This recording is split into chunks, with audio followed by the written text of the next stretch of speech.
let's return to the budget. It's been handed down, of course, last night by the Treasurer, Jim Chalmers. He's been good enough to join me now. Treasurer, thank you very much for your time. A very busy morning, I know. You're set to deliver a surplus. Does doing that give you a taste wanting to make that permanent? By that, I mean getting to a structural surplus in the budget sooner than forecast, which is, what, beyond 10 years at the moment? Oh, good morning, Tom. Thanks for the opportunity to have a chat. Obviously, it's really important that we're forecasting that surplus for this year. It's a demonstration, I think, of our responsible economic management, that we've banked so much of that upward revision to revenue. But there are still structural challenges in the budget. We're not getting ahead of ourselves in terms of what the future budgets might look like, but we made really substantial progress on that structural challenge last night. We have avoided hundreds of billions of dollars in debt and therefore a lot of interest repayments on that debt. We're proud of the progress that we made, but there will always be more to do. So the final forecast is $28 billion. That's in forward estimates in terms of a deficit. Is that the best indicator of where the structural deficit is at right now, about $28 billion, and that's the amount of hard work you've got to do?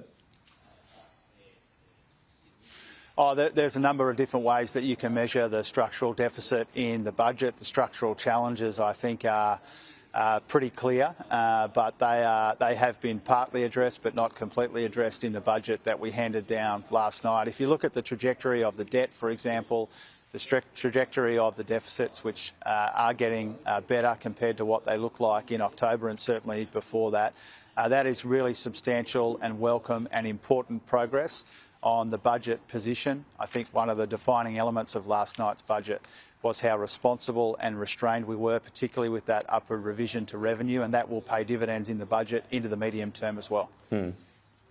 OK, so spending restraint you just mentioned there, spending from this year to next year goes from 24.8% of GDP up to 26.5%, $51 billion more in total. That's a pretty big increase, isn't it?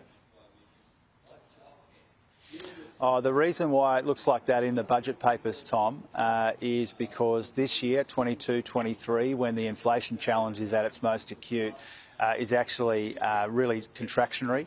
And so you see the budget return to a more normal structural position after this year. If you compare it to the year before that, the additional spending does not look as significant. The other thing about next year, and the spending in next year is a big proportion of that, is unfunded but ongoing programs that we've had to clean up in the budget. There's also the impact of the small business tax breaks and some of the carefully calibrated and carefully targeted cost of living package.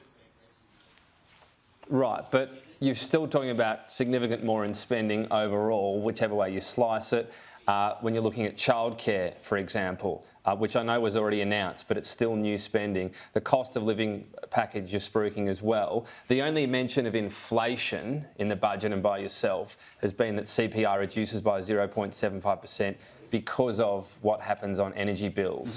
What about the rest of the spending? There must be a figure on what that does to inflation as well in terms of upward pressure. Well, the Treasury advice and the commentary in the budget papers make it really clear that the budget that we designed, carefully calibrated and released last night, will address cost of living pressures rather than add to inflation. That advice is really clear. You're right that the combination of the measures in our energy plan are actually putting downward pressure on the inflation forecast in the budget. That's really important.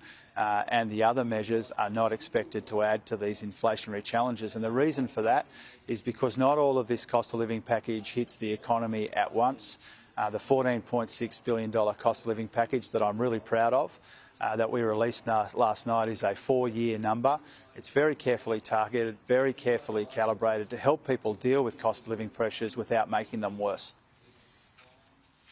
Sure, but at the same time, the people it goes to, lower income Australians, as we know, they tend to spend money when it's available. So whilst not all that $14 billion is in this financial year, billions of it is. Childcare spending is as well.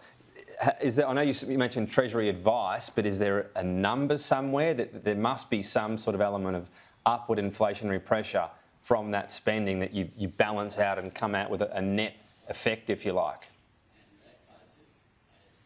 That's not the Treasury's expectation, that it will add to the inflation challenge in our economy. The Treasury numbers in the budget are really clear. Inflation moderates over the next couple of years. Our energy plan puts additional downward pressure on that. That's clear in the budget papers as well.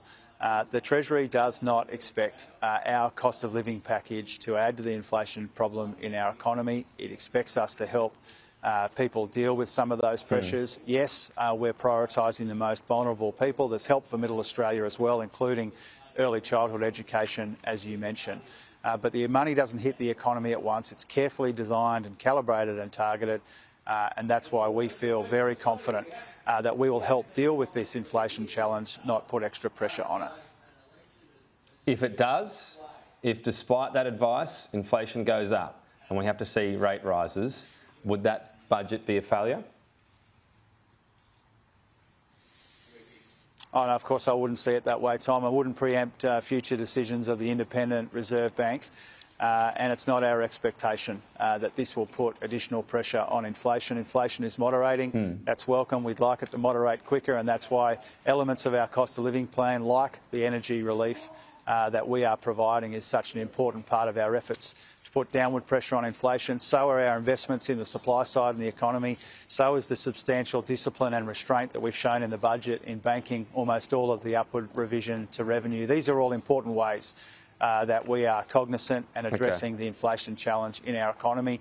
And that's why we are confident that we are helping to put downward pressure on inflation, not upward pressure on it.